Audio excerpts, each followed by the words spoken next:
No, I believe I've changed the lives of thousands of people by caring. My father was a pharmacist, and I guess both he and my mother were very interested in me becoming a doctor. And all of the books that I used to read from the time I was probably 6 years old were medical books, like Men Against Death, Microbe Hunters.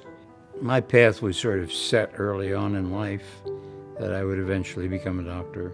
Dr. Vogel attained his bachelor's in biology from Princeton in 1960, then went on to medical school at Yale, then on to an internship at Grady Memorial Hospital at Emory University. After that, I had decided that I wanted a career in academic medicine, and so I went to the National Institutes of Health and came down to neurology and cancer.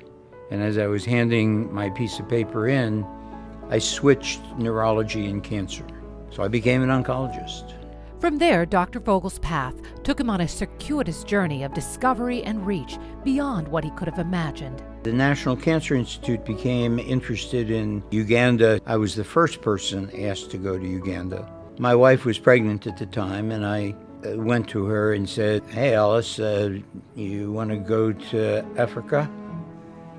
And she told me in some unflattering words that she didn't think that that was a good idea at the time. But the opportunity would come around again in 1969, and the family made the move.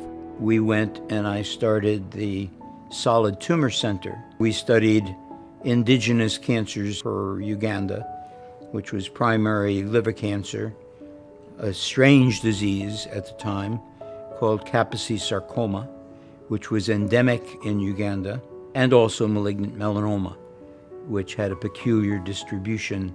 I published a lot of papers on Kaposi sarcoma, which at the time nobody cared about until approximately 1982, when the AIDS epidemic broke.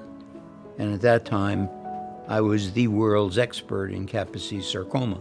By 1972, Dr. Vogel's wife and children were evacuated back to the U.S. due to dangerous conditions. But Dr. Vogel had been determined to stay long enough to turn over the institute he'd built to a Ugandan physician that could carry on his work. With that accomplished, in 1973, Dr. Vogel, the last non-embassy American in Uganda at the time, returned to the U.S., eager to create the next chapter.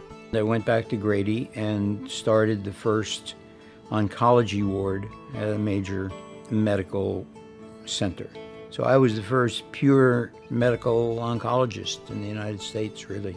Dr. Vogel spent 2 years there, but was impatient to see real progress.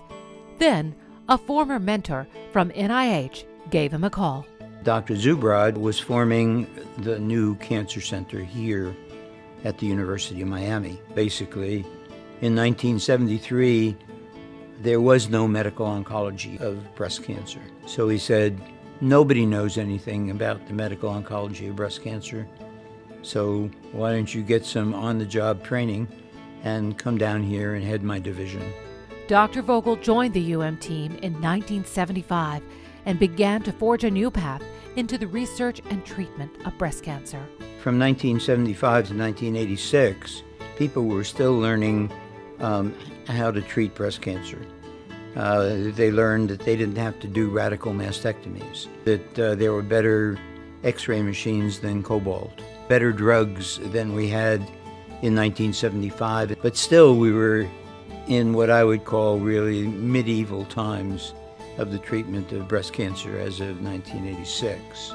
In 1986, all of the clinical trials of new drugs and new techniques were coming to the universities, but all the patients were in the community. Dr. Vogel made the move to leave the university so he could set up clinical programs within a private practice setting. It was hugely successful, and through his groundbreaking clinical trials and research, he became the key opinion leader in breast cancer in the 1980s and beyond. Through his career, he has done some very important work on the antibody treatment of breast cancer, a treatment called Herceptin, which is widely used in women with breast cancer. He has also participated in studies looking at how to prevent infections in women that are getting chemotherapy, doing some important work on a drug called GCSF. And over the years, he has been at the forefront of efforts in the genetics. I have really been involved in the clinical development of virtually every breast cancer drug that is commercially available. He would return to UM in 2010, and there he would continue to impact not only the lives of cancer patients, but also the lives of many physicians and researchers who have learned from his brilliance and benefited from his passion. He's an integral part of the Sylvester Comprehensive Cancer Center. He's been involved in clinical trials, been very heavily involved in teaching as well, so a living legend among our clinical faculty. I'm most proud of the fact that I'm considered as a warm, caring physician who will do anything to try to make my patients more comfortable, physically and emotionally. And I'm more proud of that than any of the scientific achievements. He's a superb physician. To have a long career where you've treated patients, you've been involved in research, you've been involved in education, that's really quite unique. He clearly cares very much about how his patients do, but also how the trainees do. For the young physicians coming into the field, they should keep their patient first ahead of their computer and their iPhone, and to pursue research. Bravo, Chuck. You're an amazing person. We thank you. Everyone at the Sylvester Comprehensive Cancer Center applauds you receiving this award. You're the best. It is a great honor. I've been in the field of oncology since 1966, coming up on 55 years from graduation from medical school. That's a lifetime. And my lifetime continues because I'm 80 years old. I have no intention of retiring.